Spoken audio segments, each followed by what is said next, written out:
are coming to you live from $1 Million Studios. Your boys, Chris Speezak, a.k.a. the White Moose. And the benchmark of professional wrestling, Mr. Silky Baines. That will make me the Black Rhino. Speez and the Benchmark Show on a Monday night, February the 4th, 2019. We thank you so much for being with us here on Periscope and over on the YouTubes. Hope you'll consider subscribing to the program and buckling up for the shit show that is going to be Silky bragging about his told you, Patriots. motherfuckers. I'm going to open up a cold one here because it's going to be a long fucking night. Go ahead and get it out told of the you, way. motherfuckers. Patriots are world champions. Tom frickin' Brady. Jesus. Jeffrey Cross, I'm with you. It was not the best Raw, but it was better than the Super Bowl. Not really, because my team won, so it was great for me. You guys remember that we're the authority and nothing has changed. Yeah, well, we'll talk about that a little bit. Once again, thank you for being with us, everybody. Speez and the Benchmark Show, Monday Night Raw review, and we're here on Periscope and over on the YouTubes. If you haven't subscribed yet, we hope you'll do so. And if you want to support the program, you can drop those super hearts.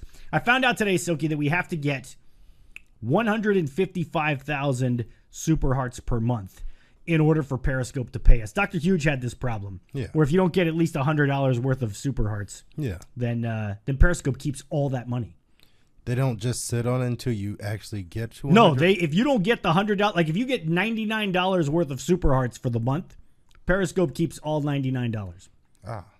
We have to get to 100. So folks like Kristen and Get the Tables who are dropping mad crazy super hearts, we appreciate it, gang. Keep them coming. So thank you for that very much. And, shout out to those of you over on the YouTubes as well. JPQ, good to see you, sir. Big Paws on a Pup.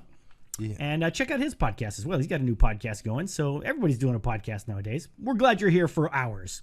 My team also won, says Nikki. Sasha Reigns. Yeah. She's Nikki Reigns now. I was at work, so a little bit of Super Bowl. McVay is a fraud. Goff is poo. Go Eagles, says no. Okay, well, whatever it was, it wasn't a very entertaining game. That's for sure. I mean, I think what was the letdown of that was that the two NFC and AFC championships game were so good that the teams that won that, you had nothing but high hopes that if they won those dogfights, that, man, this is going to be a dogfight. And then we got the lowest scoring Super Bowl in history. It wasn't very good. There's a huge crowd over there on Periscope, so welcome to all of you. I hope you will share the program. You can retweet it to all of your Twitter followers or share it with all of your Periscope followers. We would appreciate that. So please do share the program. Let's get a big crowd in here tonight. Already a lot of people with us, so we appreciate that very much. Yeah, Primal Work One says Saints are the real champs. They are not, but they got hosed. But, so it goes. But we'll talk about that. I'm sure this conversation will get back to the Super Bowl at some point. And, of course, if you want to get in on the conversation here tonight, you can give us a call on the phone lines. 832-937-4559 is the phone number. 832-93-SILKY. 832-93-SILKY. Shout out to you, Jody. Good to have you with us. And Bob Ruski, everybody else. It's good to have all you guys. So Monday Night Raw tonight. We are on the road to WrestleMania, on the road to Elimination Chamber, which will be here in Houston, Texas next month. Will. And a couple of items that don't appear to be very good news to those of us in Houston who were considering going to the Elimination Chamber show, because it looks like two of the top stars in WWE, Seth Rollins and Becky Lynch, are both suffering from legitimate knee injuries that might very well keep them out of Elimination Chamber. Now, the Rollins is just a rumor at this point. You'll notice we didn't see him on Monday Night Raw tonight. And Becky Lynch has the injured left knee, right knee, whatever knee. Did anybody else notice that she's selling a different knee? It was kind of all over Twitter today that she was selling the right knee at Royal Rumble, and then now the brace is on the left knee. And I mean, it could have been she legitimately, who knows, that this might not have happened in the ring. She could have just legitimately hurt her left knee. Yeah, it could be. It could be. But anyway, so it looks like both Seth and Becky Lynch may miss Elimination Chamber. But, I mean, I wasn't really expecting much from them because their matches are set. So okay, well, that's fair. HWT Champ says, don't hate the defensive battle. Patriots played some good defense, but Jared Goff was shitty. He was. I mean, he was shitty. And I won't say he's shit. He's not shit. He was just shitty in that game. That kind of what I call it was that the moment was. I think the moment was too big. I mean, this is, third year and only second year, starting year in the Super Bowl. I mean, that's a very easy thing to let the moment overtake you. Yeah, and we'll talk about the halftime show, not the Adam Levine halftime show, because fuck that guy. Halftime heat. That was I still don't know what Adam Levine and Maroon 5 did to WWE. Oh, I don't either. Why they got dragged on all those commercials. That's, and then like tonight, did you hear the Elias making the comment? Oh no, I missed that part. About how shitty Maroon 5 was at halftime. He made some comment. I was like, damn, Elias, what did they do? Like, I mean, I just want to find out just for my own. Now I'm curious. Like, what did they do? Yeah, they had to have done something. Had to have done something for sure. So let's talk about the Becky Lynch segment. First of all, the big tease for tonight's Monday Night Raw was Stephanie McMahon and Becky Lynch face to face. The two powerful women in WWE. And essentially what happened is they're selling in the storyline that Becky Lynch is refusing medical treatment for her injured knee. Now, I don't know why the fuck you would refuse medical treatment for an injury, but Becky's story is she's afraid that if she goes to see the WWE doctors, that they will pull her from the WrestleMania match that she's been wanting forever with Ronnie, and that she won't be a part of the main event, and it will go to someone else. Now, to a normal human being, you have to suspend disbelief a certain amount when we're talking about pro wrestling, but even when I suspend disbelief, that sounds pretty ridiculous to me. No, because you weren't much of an athlete. You're talking out of your ass. We're 5 minutes into the show. You're already full of shit. Well, I'm just saying, because as an athlete, I totally understand that. When it's something like the biggest fucking show of the sport of your choosing, that's why like people play football with a fucking club over their hand because their fucking hand is shattered. It's because they don't want to take the time off. They don't want to miss. It's 2 months until WrestleMania. Yes. And it's plenty of time. Plenty of time. Have you had knee surgery? We're going to have plenty more stuff to argue about than this. Have you had knee surgery? No, I haven't had knee surgery. That's a long recovery. That's not more having than 2 knee surgery. But anyway, I'm just saying. We that's the thing that she's afraid, or the storyline that she's afraid of, is that they're going to say she needs surgery, and that's a 6 month or so recovery, which means ostensibly she's out of fucking Mania. So yeah, from the storyline standpoint, which I'm pretty sure. You're showing your age now. Nobody misses 6 months for knee surgery anymore, man. That's fucking 4 to 6 weeks, baby. You're back in it. Boom. Yeah. Done and done. Fuck medical cares, says Kristen. So the storyline is that if Becky refuses to get medical attention, then Stephanie McMahon was going to suspend her. And she did, because Becky Lynch refused medical attention. And so Stephanie McMahon suspended her. Becky Lynch punched Stephanie McMahon in the face and then mounted her and tried punching her a bunch of other times, and I don't think really connected on anything, but it was kind of a little scrum, little fight going on. And then, in come referees and other folks, and one-legged Becky Lynch kicks a couple of their asses before hobbling out of the ring, and it's Stone Cold relived on Twitter. So, anyway, it was you know my take on both these women. I can't stand Stephanie McMahon. My hatred of Stephanie McMahon is well known. Both of the McMahon offsprings are fucking useless in my estimation. In terms of wrestling angles, fuck them, get them out of there. I don't want to see them. That's just me personally. And the whole Becky Lynch thing, I don't think at this point you need to keep selling Becky as an underdog. I just think at this point in the game, it's obvious that people want to see her. You're selling her as a badass. She's supposed to be this badass character and so on and so forth. You already sold her as the huge underdog at the Rumble by basically winning the Royal Rumble on one fucking leg. And yeah, I don't necessarily see it though as them selling her as the underdog in this match. I think it's really they're doing this to promote that badass, that she's hurt clearly and she's refusing medical. She's going to go it on one leg if she has to, but she's going to go it and beat Ronda is the story they're going with. So I don't see it as they're putting her like she's an underdog. I just think they're trying to ramp up the badassness. Maybe so. What do you think of the segment? I mean, my Because feelings to hear on you talking, Becky. it sounds like you enjoyed it. I mean, it was okay. I like what they were doing in theory. The principle of what they did was good. Now, only thing I would have taken out was the shot that Stephanie gave to Becky. Yeah, the kick to the knee, which, by the way, we didn't mention that. I didn't really notice it when it happened. Yeah. But on the replay, they showed that as Becky had fought through a couple of security people and run over to Stephanie again, got her down in the corner, and Stephanie actually kicked her in the injured knee. Which, I mean, I understand it. You know what I mean? Because if you're getting pummeled by someone and you know they're hurt and you want them to stop, you're going to go hit them where it hurts, literally. Pretty much, yeah. So, and Becky sold it a little bit, but, I mean, it was literally to create space so she could get the fuck out of there. Yeah, exactly. I get that. Yeah. So, I just think there could have been other ways to do it. Like, one, instead of getting in the corner when all those people and she's fighting, she needed to get the fuck out the ring. See? That's if she had black survival skills.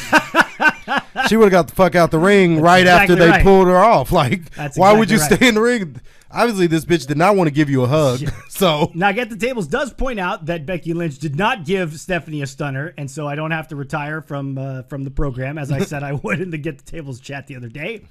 Worst part was WWE making Ronda criticize Becky for the cheap shot on Stephanie, when they literally had Ronda do that a bunch last year as well. So, okay, I don't know. I'm with you on that. Sean agrees with me about Stephanie. Ronda's one, her promo was so bad. Oh, good. She started, okay. Because she started, I mean, and I get, and all you people who are like, oh, when you get angry, you stumble over your words. Get the fuck out of here. This bitch just couldn't talk. Like, it was she bad. Clearly, it's when you're upset and you're saying words from your heart, you can tell you kind of stumble, like, but you can tell it's that you're trying to hold back. It's that inner conflict. This bitch just forgot what she was supposed to say. Which is the second week in a row that we've seen this happen, and it's been really bad. Here's how bad it was.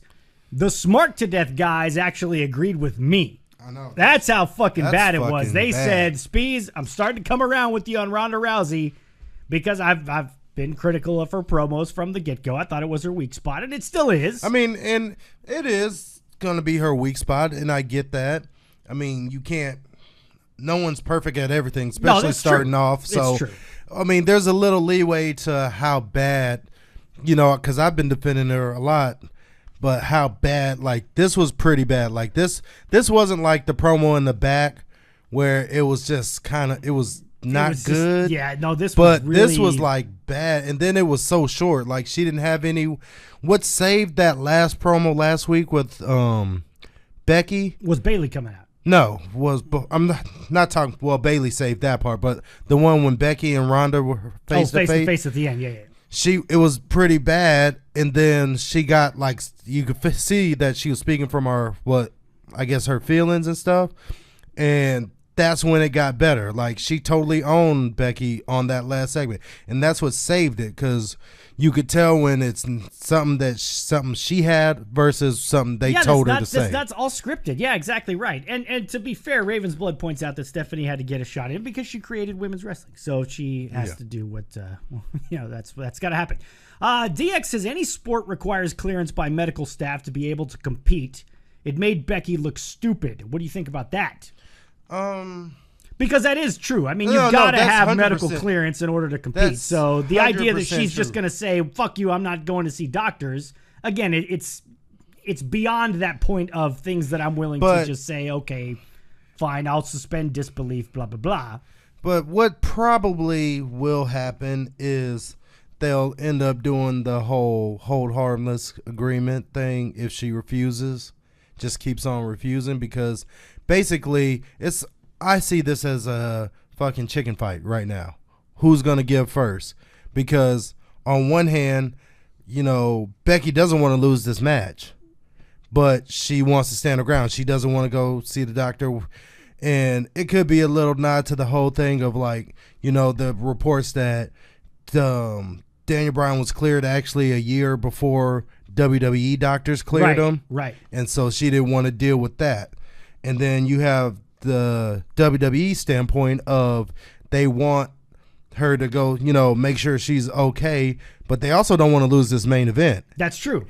And so it's who's going to swerve. It's like two cars going at each other. Who's going to swerve first? Is what I see they're going for. Lid Mantis points out, I think to summarize, this main event is going to be the shits. Now, that's a bit. We'll see. I don't think it could be okay. That's a very Lid Mantis comment. It's perfect. Yeah. Get the Table says Ronda sounds like Boom Howard. She's so robotic. Let me tell you something. Get in the ring. Adam Awesome, I'm the same way. You don't want to say that Stephanie's correct, but she's correct. That's it is. And NoFX says, was it as bad or worse than last week? It was last worse. week was, I don't know. Last week was really bad. But again, that last little bit in the confrontation with kind of come back Becky saved the whole night for her. Now this, I mean, she only had that short little thing, and it was both her interactions, even with talking to Becky as Becky was getting escorted out. It was just too short. There was nothing to bring it back and make it like, okay, you know what, that was good. Because it's always, like they say, it's not how you start, it's how you finish. Absolutely. So you can have a promo and it's just going shit, and you find that one thing that clicks, and all of a sudden, boom, boom, boom, and then you cut it off because everyone remembers the end. Yeah. And shout out to all you guys who are joining us now. Lid Mantis, again, if I didn't say so, thank you for the Super Hearts. Kristen, Super Hearts as well. Zen Chugs, everybody else, good to see you. Mike Drop says, listen, it's time for Ronda to get Paul Heyman. Stop fucking around. Done and done. Yeah. Zen Chugs says last week's it was worse. I don't think this so. week it was just so odd. Yeah. Because it was just, you couldn't understand what she was saying, and it didn't work, and the crowd wasn't having it, and nobody really knew what was going on. It seems almost like it's getting to her, the fact, because, I mean, let's not forget. She's in her own head at this point. It I seems think so. very clear, and we're talking about when it comes to the promos. Yeah, in the promo, because also, she's not of this wrestling business, right? Right. So she doesn't, I don't know if she's gripping with the fact that sometimes, no matter how they build you up, the crowd is going to hate you. And, and I think that's what's kind of getting in her head is the fact that she knows they're building her up to be this badass super baby face. And now that, the crowd has loved her and adored her no matter who she fucking fought.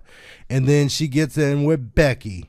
And now Becky's come out of nowhere. Yeah. Out of fucking no. Because let's not forget, and I'm sorry to interrupt you here, but let's not forget that this whole talk of the women main eventing WrestleMania did not come about because of Becky Lynch. No. They've been talking about this shit as soon as Ronda Rousey got here.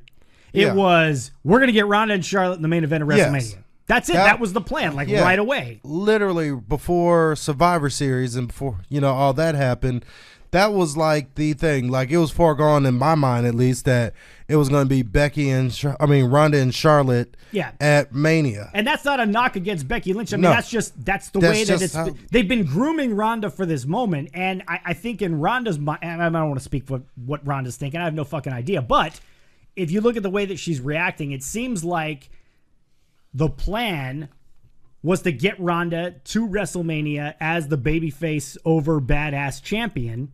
And all of a sudden, the tides have turned, and people don't want it. She's full of shit. So at what point, and I'm asking you because you've been in this position, I'm sure, at what point does Ronda, and to a certain extent WWE Creative as well, at what point does Ronda just have to embrace the fact that people are not going to like her, and to just stop trying, just go out there and know. Like we talk about Roman Reigns. I'm not trying to put them in the same boat because, again, Roman's had a ton more experience and so on and so forth. Roman knew for the last 2-3 years that every time he steps out there, he's getting booed. He's getting booed, and no matter what he's trying to do, the crowd's going to be talking shit at him. And he had to figure out how to work that crowd. At what point does Ronda need to just say, okay, look, right now, these fuckers are going to hate me anyway. I need to start playing off of this. I need to start playing off the fact that they don't like me. I need to start playing off the fact that you can boo me all you want or blah, blah, blah, blah, blah. She's got to do something. I think now is the time. You've got enough build to turn her from this badass babyface into this fucking entitled, horrible heel, to where she's, bullying almost in a certain, but, not so rudimentary on right, like thing, but a storyline like that so that she goes in the big heel in the situation that's undefeated. I'd even do that where her undefeated streak's kind of going through her head. Like, hey, you know what? I've been here and no woman has been able to pin me in a match one-on-one. When it comes down to it, one-on-one, I'm better than all of these women. I won the title within so many months of just being in the company. My first match was at WrestleMania. Yeah. And, you know, do that and get her, because that'll get her hated, because they already want to hate her because she's going against Becky. So that's what I would do, is I'd make her embrace it, you know, get that arrogance about her and put her as the big uber heel going in against Becky Lynch, the, you know, crowd love babyface, and you've got a license to print money at that point. That's exactly right. And Bob Ruski says mainstream name, that's about the only people WWE can main event nowadays. And that's why we're seeing Lesnar and Ronda and people like that. And here's the thing, and Lit Mantis hits it 100%, as he does quite often.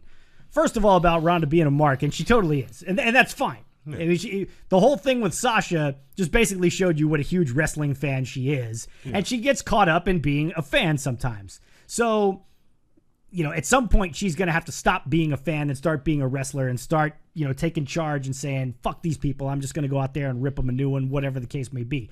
But he makes a perfect point.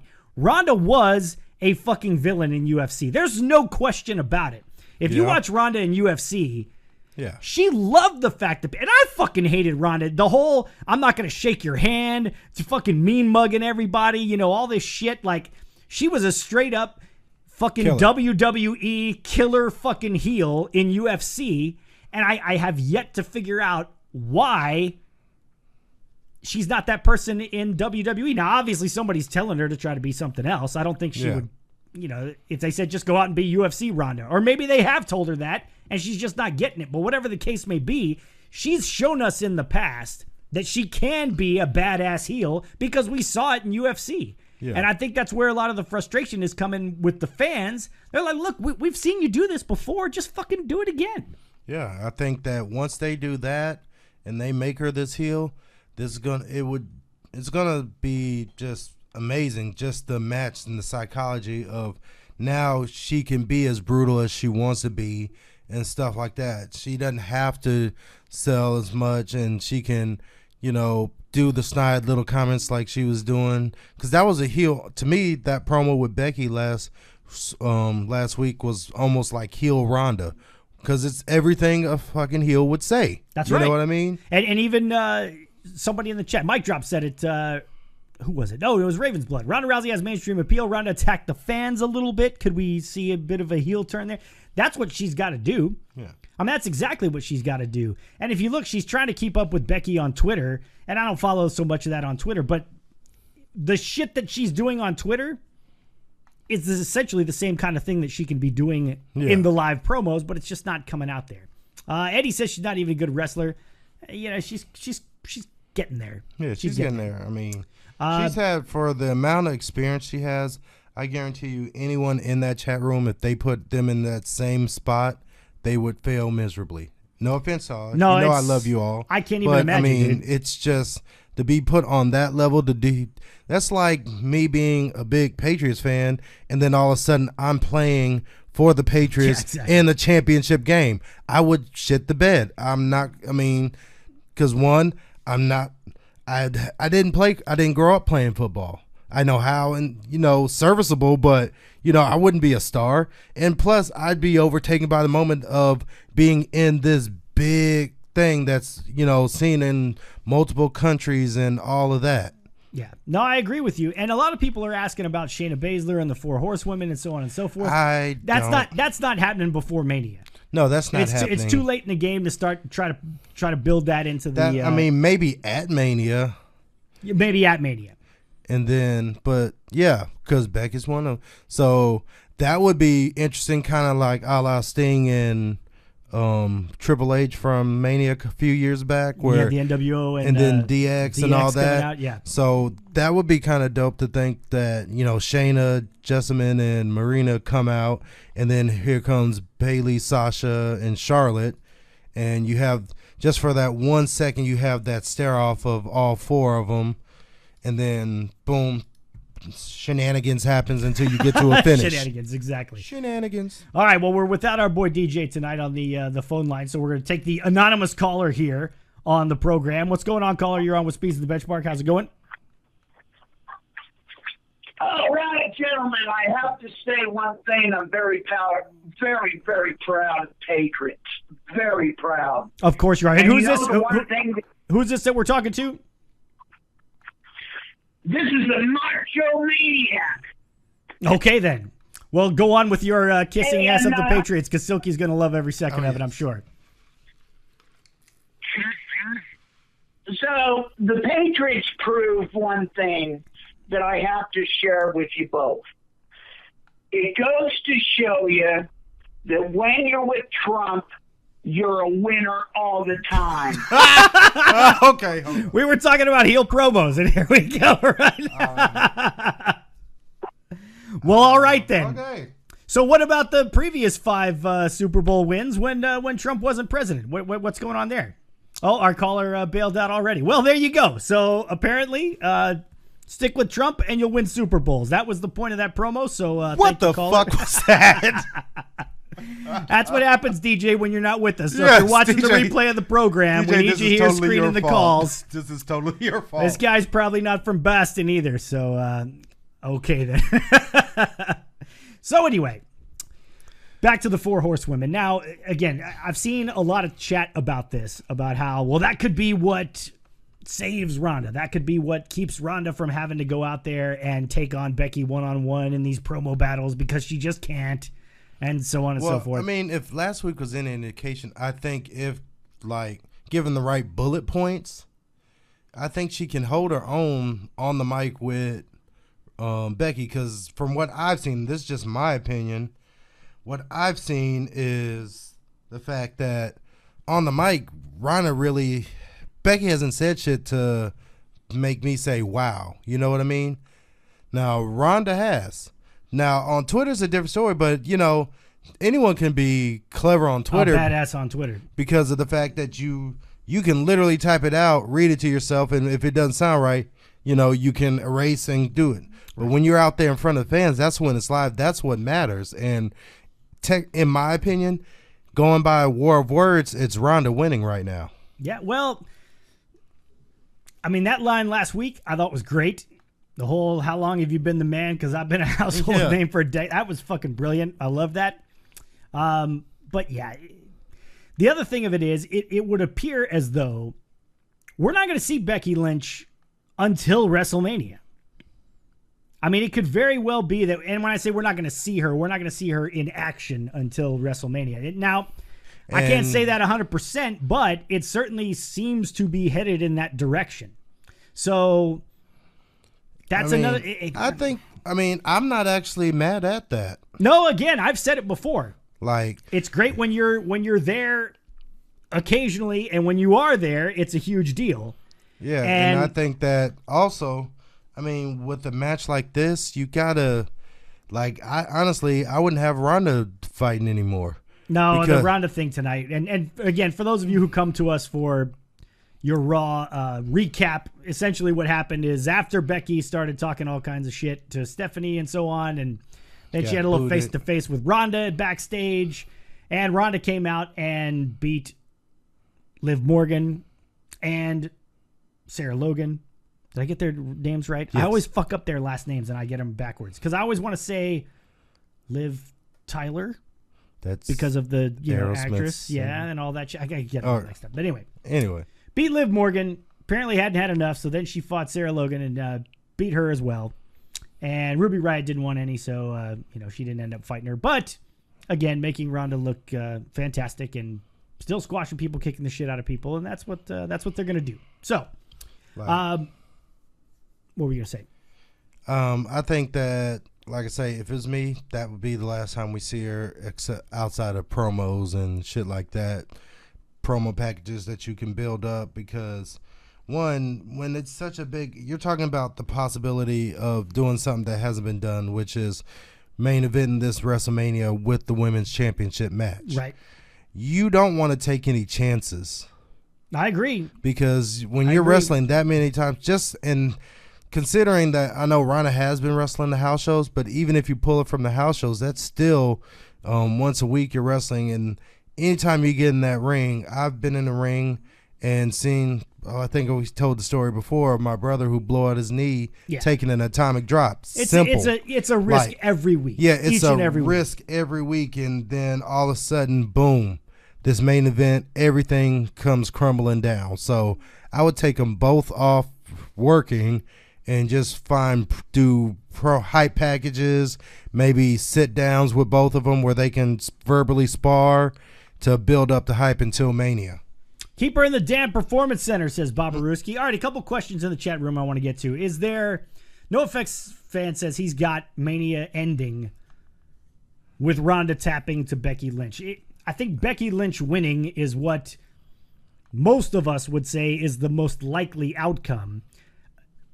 Is it setting itself up to where it's going to be somewhat of a letdown because that is such an obvious outcome? I mean, at this point, because again, if you look at it from a wrestling perspective, which is the fucking idea because it is a wrestling show at the end of the day, Ronda should kick the shit out of everybody.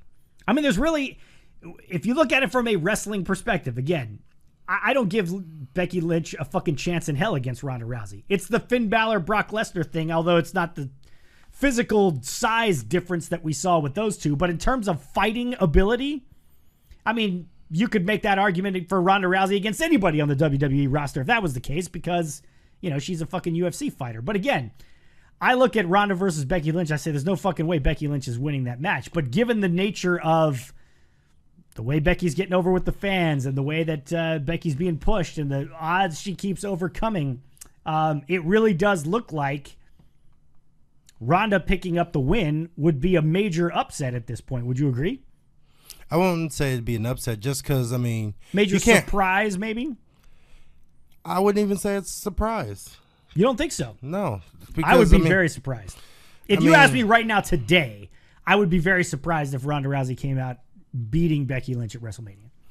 Yeah. But then again, Brock Lesnar beat fucking Roman Reigns last year when everybody said, okay, you know, this is Roman's coronation and he's going to win and this is going to be it.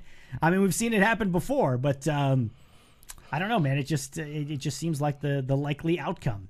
I mean, I think it is the likely outcome, but I wouldn't be surprised if it went the other way. Okay. But I do agree. I see her tapping out Ronda. And Mike Drop asked another question. Could this whole Becky Lynch thing, and, you know, if we do pull Ronda off TV or have her do less matches on TV like you're talking about, could Becky and Ronda be training to make their match as good as they could? I mean, that could also be, like, because it's Ronda and now it's such a high-profile match. Because let's not forget that when she came in last year's WrestleMania, Triple H wasn't working full schedule or a schedule at all. Neither was Kurt. He was doing the general manager thing, but he wasn't really working a schedule. And Stephanie wasn't working a schedule. So all of that time, they probably could have been down at the PC trying to get their stuff better, and which is why the match came out the way it did, which was great. Yeah. Possibly one of the best on that show. Yeah.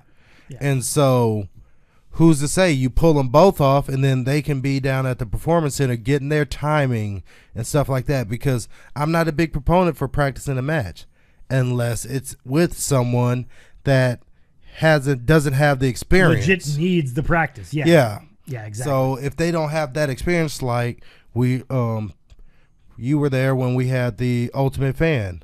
Yep, exactly. The guy from the Houston Texans, you see him all the time. Or not the Texans, he's the Fan, has the Ultimate Warrior face paint and the boa.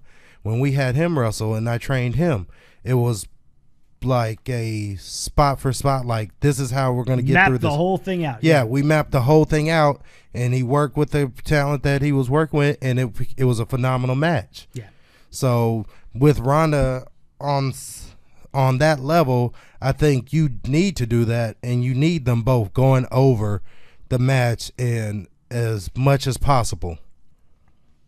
I would agree. Any extra practice that Ronda can get at this point, she could certainly use it, and that's Yeah, that's. I would say that about anybody who's got less than a year experience in the WWE. And the more practice, the better. So, well, no, I wouldn't say that because most people with less than a year, they still train on indies. Let's not forget that WWE isn't the beginning and end of wrestling. True. So there's plenty of talent there, that I can cite. AJ Styles, Samoa Joe. Well, that I mean less than a year in wrestling. Sorry, I said less than a year in WWE. Less than a year in pro wrestling overall. Yes. They could definitely use that extra time. So, again, thank you, all of you who are with us here in Periscope and over on the YouTubes. If you haven't shared the program, if you would kindly do so, we would appreciate that. We're talking Monday Night Raw this evening.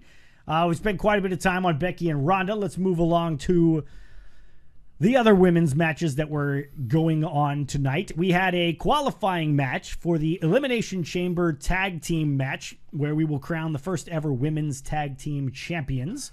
There will be 6 tag teams, 3 from Raw, 3 from SmackDown Live. We've already got Nia Jax and Tamina who have qualified for 1 spot on Raw. And tonight we had Sasha and Bayley taking on Nikki Cross and Alicia Fox. I love Nikki Cross. I think she's fantastic. And Alicia Fox is kind of psychotic in her own way, so it's a fun tag team with those two. But as you might expect, Bayley and Sasha came out on top in that one. I did not like that. You didn't like that? No. You didn't like them winning? No, I mean, I knew they were going to win. I didn't like how they won. Oh, okay. Because, I mean, it kind of it's burying Nikki and Foxy, just from the standpoint of they not only did they beat both their asses, they beat their asses so bad that Sasha barely could stand up and did not even get in the match. So Bayley beat both of them by herself. Basically what happened, for those of you who didn't watch the program and come to us for your Raw review, Nikki Cross and Alicia Fox jumped Bayley and Sasha before the match and essentially kicked the shit out of both of them. Beat the shit out of Sasha so bad that she wasn't even a factor in the match. Like, literally did not get in. Bayley took a beating at the top of the ramp before we went to commercial break, and when we came back, she was in the match. And again, Bayley pretty much beat the two of them single-handedly. Yeah. So, like Silky's saying, it didn't do any favors for Nikki Cross and Alicia Fox. Mainly Nikki, because she's the new one on the block. I mean, and no offense, we're conditioned that Alicia Fox is going to lose, just like we're conditioned that Dana Brooke's going to lose. Exactly. Bad bitch alert. Exactly. Anyway. Yeah. Did you see that segment? I did see that segment, yes. And that, I was like, okay, that's kind of stupid. Like, they're going so far back. Like, this is supposed to be the women's evolution. We're moving forward. We're talking about women headlining WrestleMania. And yet, outside of that one storyline, all your other storyline regarding women portrayed them as catty bitches. Yeah. Like, it's just fucking horrible to watch. Like, when I love women's wrestling, and I just love all types of wrestling, and I legitimately like the fact that we're so far removed from the bra and panties matches, the evening gown matches and shit like that, and then to see the current, I guess, new wave, to me, we're getting closer and closer to that. Well, I'll tell you what, I almost tweeted this out earlier, and I got sidetracked and forgot to, but at this point, they might as well just make Monday Night Raw a women's show, because it's the only shit that they're taking seriously on Monday Night Raw. The women's angles, and you're saying that even, like, the women's angles are kind of crazy, but... the moment of bliss, every time she comes out, she gets interrupted, and then it's interrupted by normally some chick, and then, like, Nia Jax tonight. Just breaks down, yeah. And she comes out there, and it's just the catty, like, boom, like, she was just being a catty bitch, and you don't want that from Nia fucking Jax, who's legitimately like a monster. Like, you just put her in the Royal Rumble with the men and had her clean house before it took all of them to fight together just to get her out. Yeah, and she comes in and just doing her pukey thing and interrupting and shit. Yeah, and then basically like Mean Girls, like she's Regina George from Mean Girls. Yeah. And what's up, Steve Weiser? It's good to see you, sir. Mike Drop says we need to get Dana as a guest on this show soon. We do. Silky could not handle himself. Be divorced. I might be divorced soon after Michelle, that. Michelle, he's lying. It's not true. Women's division is better, says Eddie, and thank you for the Super Hearts. I mean, Steve and Weisers. it's still better than it was. But well, what I mean, appreciate, they're at least trying to tell stories with that. Like, but with I the don't men, even see the stories. Like, what? I'm Well, gonna okay, interrupt 'cause you look, because I'm a catty bitch. that- What? I'm gonna try to take your man because I'm a catty bitch. They're You know building what? towards I want to fight you because you're have headphones on that I can't see, so I think you're ignoring me. So I think you're being a catty bitch. Do you see the theme? They're building towards the women's tag title, so I give them credit for that. At least they're heading in that direction. Most of those teams come off as catty bitches. Well, that's your opinion. That's just like your opinion, man. But it's also what's happening. You can't tell me and I love the Iconics, but they're just catty bitches. Well, the Iconics are just kind of hokey. They're just they're too hokey. Goofy, borderline comedy tag team. Tamina and Nia, well, mainly Nia, comes off right now. They're portraying her as a catty bitch. I don't know. Is Nia really catty though? Yes. I don't know. All this stuff she was talking to Alexa, and that she's been talking talking to Becky, to Rhonda, all that. She's just being a catty bitch. Yeah, I guess that's Mandy fair. Rose, catty bitch. Well, that stuff's silly. Yeah, so.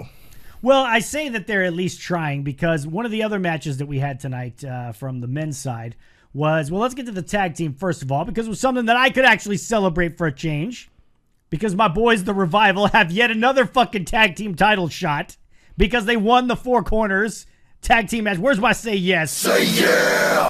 Revival win again, and I don't care, Lip Mantis, if you don't like the fucking Revival, because they're outstanding and they're getting another title shot. We don't know when, against Rude and Gable. Rubles. And hopefully they fucking get the win this time. And I'll tell you what I'm terrified about. Because, and again, recap. The Four Corners match was the B Team, the Lucha House Party, Heavy Machinery, which it was kind of disappointing that Heavy Machinery couldn't get the win because I love those guys as well. And the Revival. And the Revival came out with the victory. So they get a future title shot is what it was touted as. We don't know when, where, whatever. What terrifies me, though, it's going to be on a pre-show of Elimination Chamber, is they're building up this fucking Kurt Hawkins, Zack Ryder storyline where Zack Ryder basically backstage talking to Kurt Hawkins, and Hawkins is all down. I've lost 250 matches in a row, man. Like, I'm the reason you're losing. I'm just a loser. And Zack Ryder says, hey, man, you know what? They misspelled my name on the fucking Jumbotron, man. I've been here forever. They misspelled, but I'm a loser too, man. We're going to make this work. We're going to make it happen. And I'm going, fucking good for them, man. That's a great story. And then I went, oh, shit. Yep. They're going to put the belts on those pricks before they put it on the fucking Revival. And I was like, God damn it. It's just another good tag team storyline that doesn't involve my boys.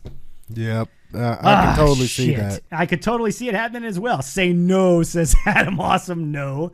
You guys need Natalia on your show as a guest co-host, says Sasha Reigns. All right, well. I wouldn't be. Really want to hear your thoughts on how Road Dogg dressed up tonight with the Portland Trail Blazers jersey and the cheap pop. Like, I mean, what? Because he had the hat on and stuff, so he's dressed black, or what are you trying to say? I don't know. Why do you want to fucking know what I think? That's what somebody in the chat said. I don't know who said it. Congratulations to the right. Thank you, Jody, for being legitimate. Sandwiched between comments that say, fuck the Revival, and Revival going to take another L. This time on the WrestleMania. Oh, yeah, they're going completely. They need some cheese and everything for that L. Oh, goodness gracious. So I was saying about the Put some hot sauce on that L they about to eat. Shut your ass. The men's storylines being ridiculous. So the other men's match that happened earlier in the show, or in the earlier parts of the show, Elias taking on Jeff Jarrett. That was weird for me. I mean, Jeff Jarrett to me looked great. As for his age, and like he looks, compare the sample size, like him versus Kurt Angle later on that night. Kurt Angle, since he's come back, has definitely lost a step, and like they're portraying him out like he's this bitch, like anyone can run up on him and stuff. Like, oh, he doesn't have a chance even with Braun Strowman, and which led to the weirdest fucking end, which we'll get to later. We'll get to that in a minute, which was completely insane. But yeah, Jeff Jarrett and Elias with Road Dogg in Jeff Jarrett's corner. It was too much like he's doing part of the Jeff Jarrett, the king of the mountain, Jeff Jarrett. Yeah. He's doing a little bit of the Ain't I Great, JEFF, Jeff Jarrett. Road Dogg's doing the roadie plus the Road Dog. Yeah. And it was just too many. It's like they took everything these Every two fucking motherfuckers gimmick they've ever did done in their life. in the 90s and put them all mashed together. Exactly. And say, go out there. Yeah, And then they made the Road Dogg look pretty much like a bitch for most of the match until he had to sucker, jump Elias from the back. Yeah, and to then get any now of his Elias heat back. did get the win, thank goodness. And Road Dogg hit him with the suck it, and just as Elias was going to kick his ass, he took a guitar to the back, which almost didn't look like a fucking gimmick guitar the way that thing didn't break. I mean, it didn't explode like it normally does, and that's when I said to Silky, did they hit him with the real fucking guitar like that? Which, I mean, they always, the thing is when you rest, they don't really gimmick those weapons. Those are tables that you go through. Because guess what? I'm 6'3", 270 pounds.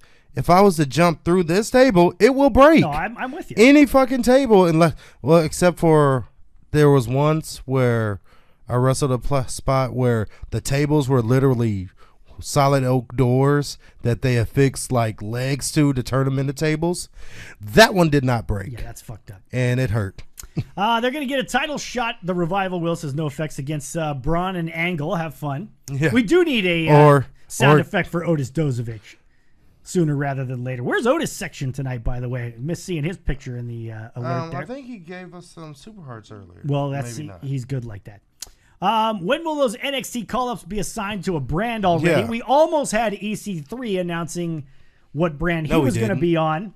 They're doing the fucking Penn and Teller thing with where him. he's not talking because he got interrupted by Dean Ambrose. It's not that he's not talking. It's just every time he goes to talk, someone interrupts him. When I got over here, it was, I guess, in the middle of that segment. And so when Chris was rewinding it, I was like, I bet you I can call this. He goes to say something, and then Nia interrupts him. Essentially what happened is EC3 was a guest on A Moment of Bliss with Alexa Bliss, where she was being very flirty and just, ooh, EC3. It's time for your moment of bliss, boy. And, I mean, she was like, yeah, don't ever say that. Where's all that coming from? And just as EC3 was about to announce what show he was going to be a part of, he gets interrupted by Dean Ambrose, who actually he got interrupted Nia. Oh, sorry, Nia first. And then Dean Ambrose comes out and starts taking over the interview, and every time he would ask him a question, first he went to talk and he knocked the mic down. Then when he started asking him questions, he would never let him answer. Yeah. Which it was kind of funny actually. He's asking him all the things like, where's EC1 and EC2? Yeah, that was that pretty kind of funny. Shit. It was pretty good. But anyway, this led to a match between EC3 and Dean Ambrose. And Silky's laughing because of the finish of this match. Now, oh my God, I tweeted it out. Dean Ambrose, I was really thinking that Dean Ambrose leaving was a work. He's probably not going to go anywhere. He should probably stay. When I'm looking at the way that Dean Ambrose is performing in ring lately, between the ridiculous sells that he does in the matches that he has, the ones with Seth Rollins, and tonight's match where he gets rolled up by EC3 and literally makes no fucking effort whatsoever to try to kick out of this. We have all seen this spot where the guy gets tripped, the jackknife pin, the guy's kicking 1, 2, 3, and then, Dean's kind of wiggling his feet a little bit. Yeah, but his like hands this. Are literally, if the camera's right on him, his hands and his shoulders just fucking he's makes no effort whatsoever. He's like, fuck it. Hey, you wanted this job on the way out? I did it for you. Yeah, and it was, it was crazy. So EC3 got a win on Raw tonight over Dean Ambrose, no less. So much completely ridiculous shit. It's going right back to the prop comic Dean and stuff. Even when he comes out and he's cutting the jokes with EC3, he's over there Nia, I know you're confused about your feelings about me. I know you really like me and stuff like that. Yeah. I was just waiting. I didn't hear it. Maybe I wasn't paying attention because it was a god awful segment. But did he hit her with the I'm married? Because that's what I was expecting. No, I'm a married man. My wife is over there. Yeah, it never really came. It was very awkward. So a couple other items to get to. We were supposed to see Finn Balor taking on Bobby Lashley tonight, and instead, Bobby Lashley decided that it would not be him who Finn Balor would fight. It would be Lio Rush. So we got Finn Balor against Lio Rush. In his 205 Live debut, as I saw someone put. Lio Rush, if you haven't seen Lio Rush, and I'd seen Lio Rush a little bit before he came to WWE, most notably taking the fucking pile driver off of a ladder through a table and no-selling it and hopping right back up again. But he's a quick little fucker and crazy athletic. He's an entertaining guy to watch, and it was an entertaining match between him and Finn Balor. Finn Balor gets the victory. I thought it was interesting that these two fought because, again, some fucking dirt sheet website, I have no idea who, kicked out the idea earlier today that Finn Balor was going to be moved to 205 Live, which Dr. Huge and his crowd have been saying forever, and get the tables and I think we've put Finn Balor on 205 Live. Like so it was wouldn't interesting. be a bad move. Yeah, it was interesting that he had this match. But I mean, Lio now Rush. I don't think that is the time to pull that trigger. When you was doing dick with him, that's when you pull the trigger. I mean, not after you just had him. I know you just had him come off taking Brock Lesnar to the limit and almost winning the Universal Championship. That's viewed. I mean, it's viewed as a demotion. Mantis says Lio Rush makes Finn Balor look like goddamn Lex Luger out there. He does. Because Lio Rush is a little motherfucker.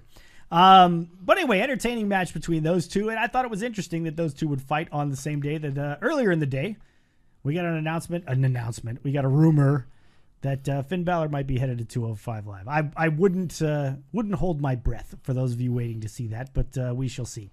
Lio Rush wants to chase Jackie Chan. If Seth is really hurt, do you see Drew or the Demon taking his spot? Seth's not going to miss. Yeah, he's not going to miss for Mania. If anything, he's probably hurting, but they're taking him off as a precaution so that he doesn't get more hurt. And again, take away this match that they're trying to pump up. So, last but not least, the main event of the evening was Kurt Angle. Bullshit.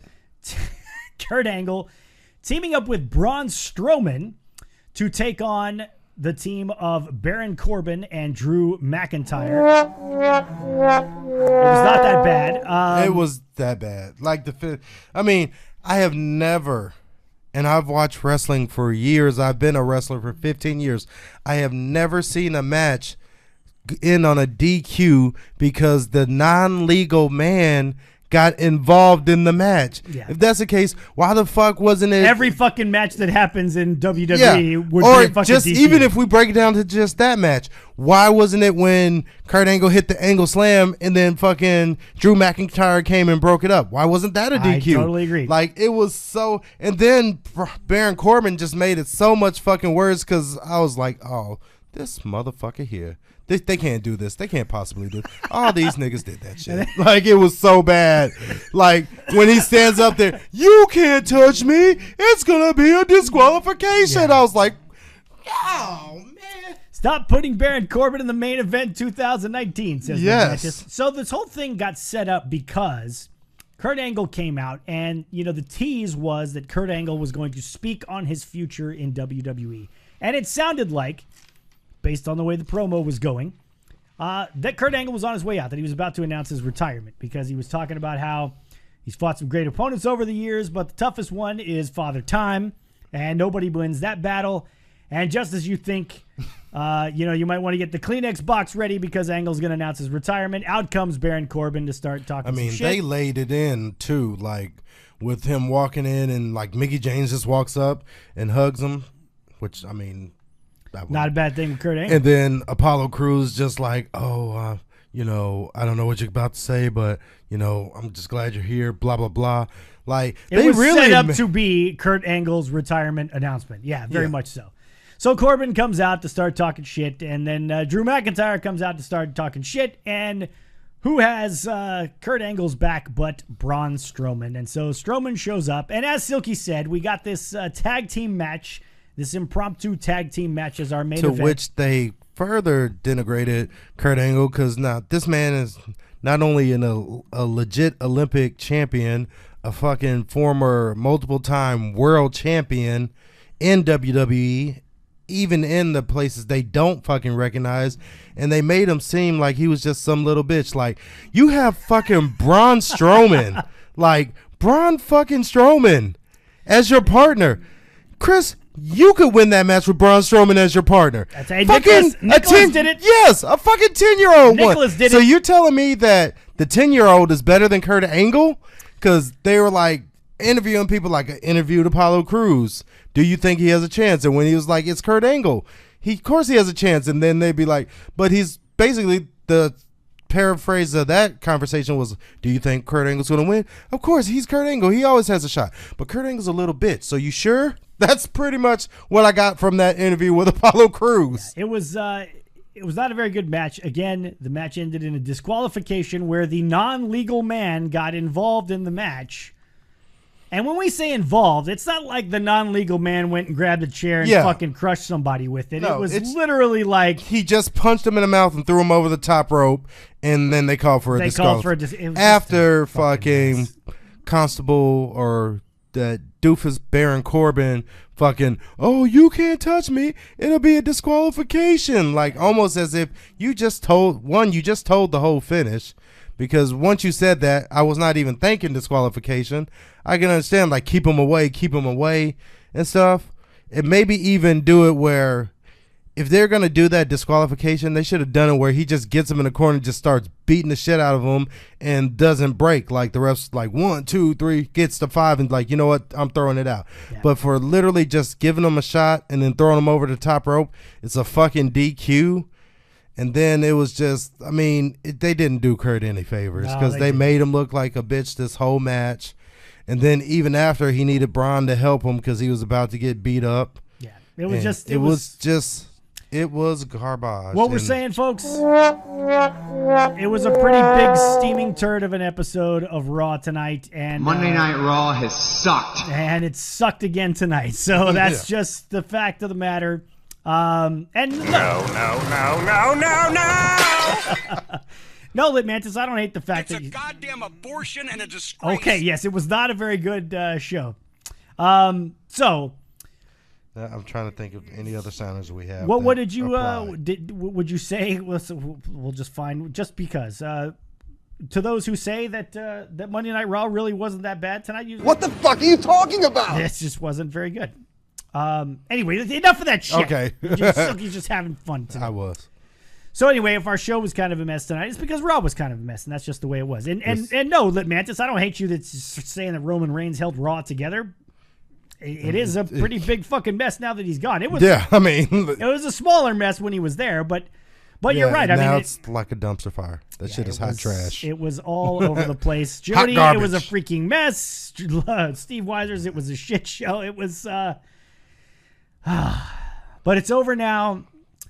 We can all get a good night's sleep and get fired up for SmackDown Live tomorrow. So we're getting to the end of our program here this evening. That was kind of a fucking mess as well. Speaking of SmackDown, that was pretty funny, that Elias thing of when he was talking to Road Dogg, he's like, what are you doing here? Shouldn't you be on SmackDown tanking their ratings? Yeah, exactly. Now you got to come over here and mess with ours. Yeah, it was very good. That was pretty good. So, yeah, this was an unorganized show because of Chris. I just want you guys to know that. Yeah, it was my 100% your fault. That's right. It's my one job to make sure that the show's organized, right? Yeah, it's your one fucking job. Let's shout out all the folks that left the Super Hearts over there on Periscope trying to get us to our 151,000 for the month. Lit Mantis, Kristen, Mike Kenobi, Stone Cold Stunner, and Anthony. Thank you guys very much for the Super Hearts. We appreciate that, and we appreciate all of you for tuning into the program. We hope you will subscribe, whether you're with us here on Periscope at Speez Benchmark or over on the YouTubes. And don't forget, if you want to support the program, you can also do so at the tip jar, tinyurl.com/SB tip jar. Or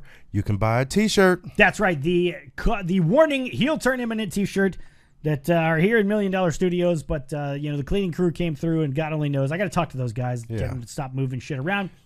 Hit us up. And, exactly. Hit us up, and we can get you one of those as well. So, Silky. Yo. Anything else to get out there for the people before we say goodnight? Just February 23rd, DZW at the Katie's Elks Lodge. I'll be facing T-Ray in a Falls Count Anywhere match to follow up our 3 Stages of Hell, which admittedly did not go well for me, but I have a better game plan this time, which is not to lose. DZW Inc. on Facebook, at DZ Wrestling on Twitter. So for the Benchmark, Silky Baines. Yo.